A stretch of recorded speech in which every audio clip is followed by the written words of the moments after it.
tinfoil hat time. Alrighty, so today I want to cover the Uniparty Lie. That's right. What is the Uniparty? Well, in my opinion, it is the fact that the Democrats and Republicans are in cahoots regarding policymaking. They play a shell game of sorts, acting as if they are divided. Ooh, we're divided. But when it comes to their hidden New World agenda, they really are in lockstep. Now, oddly enough, the Republican leaders call the Democrat Party what? The Uniparty. Why? Because they are unified in their votes and their rhetoric. I'll tell you what gives me major pause, though. The fact checkers agree with the Republicans. Makes you want to say, doesn't it? It's weird. We know what we are looking for. We can recognize this as a classic diversionary tactic. So we are definitely watching a movie. Yet I'm not referring to the one prevailing movie in the truther community. In fact, the uniparty construct is less of a movie and probably more like a long-running 50-year political drama. How so? Virtually every federal congressional legislator and most state politicians from both parties are playing a part. That's right. They are actors. I would contend that over 50% of county and city officials are also compromised, paid off, and playing their role as well. So we must understand that these are extraordinarily high-paid actors. Just like Hollywood, the higher paid, the dirtier they are, and the more propaganda they are pushing on us.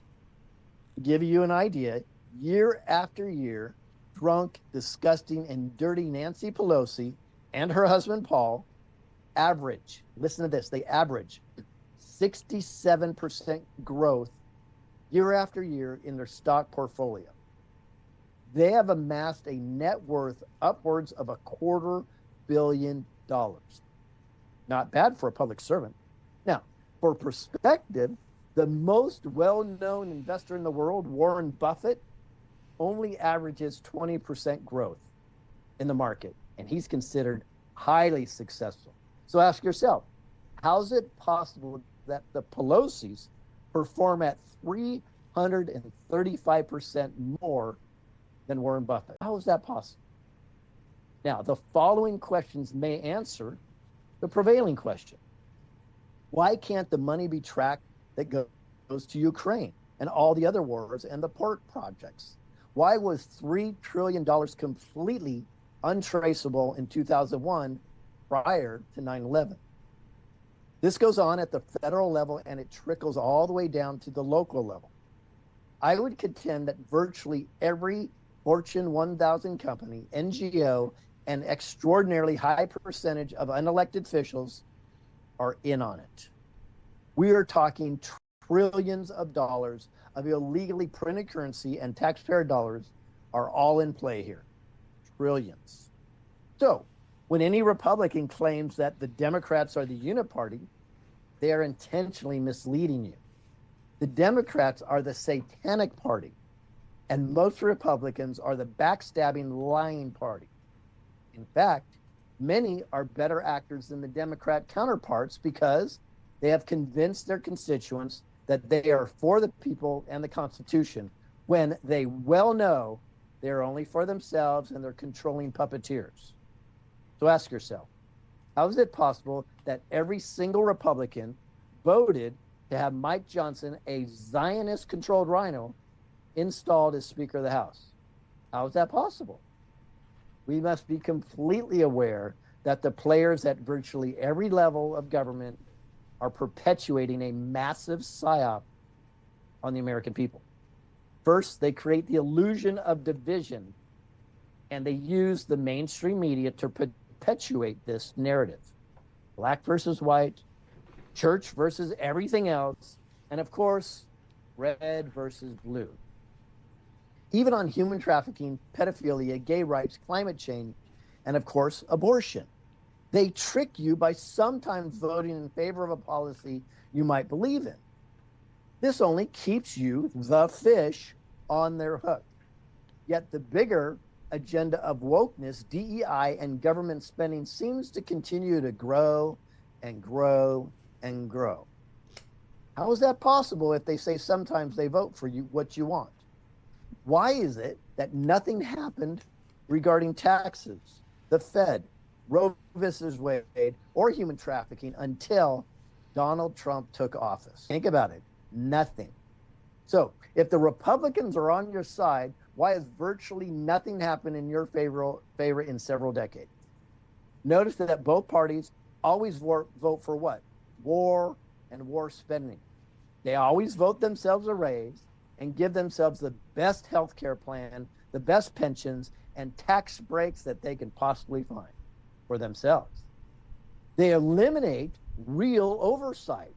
They hold fake hearings, take many vacations, grow their personal net worth, and have very cozy relationships with their donors. As Biden would say, come on, man.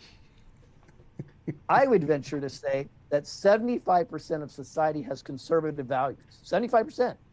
Yet, for some magical 50-year coincidence, elections are usually very close. The term swing state is absolutely a bullshit psyop. Do you really think elections are always about 50-50? Sorry, no frickin' way. This is how they strategically steal elections. How can 80% of the heat maps show red in states and counties, yet the total vote is 50-50?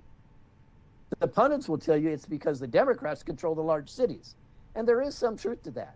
But the fact is the 50-50 psyop is set up to make it easier to do what? To steal elections and control the emotions of we the people.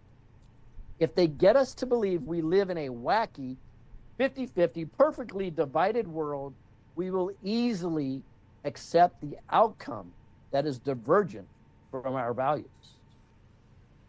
We must, as many say, understand that we are being played. Folks, there's one party, and that is it. It's the Uniparty. I disclose this so we never again blindly vote red or blue. We will take back our systems. We'll restore the constitutional laws that were in place prior to 1871. Then and only then do we support those with the proven value set that we have. We will look at the fruits of their labor and not their BS words, not their phrases, and definitely not their spell casting. Now, this is not all doom and gloom. We are in a beautiful but hard transitional period right now. People are awakening. They're awakening to this agenda, and the deep state cabal knows it. I do believe President Trump already took down the Federal Reserve, and many are playing a part for the good guys.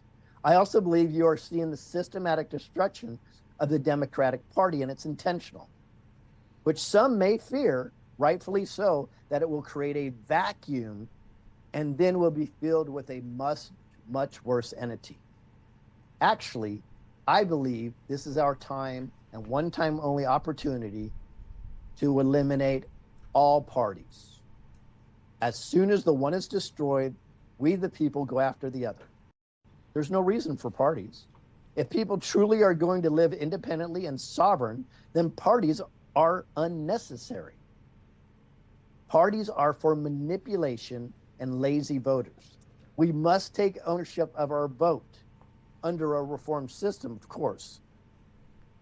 We've got this if we work together to achieve these goals.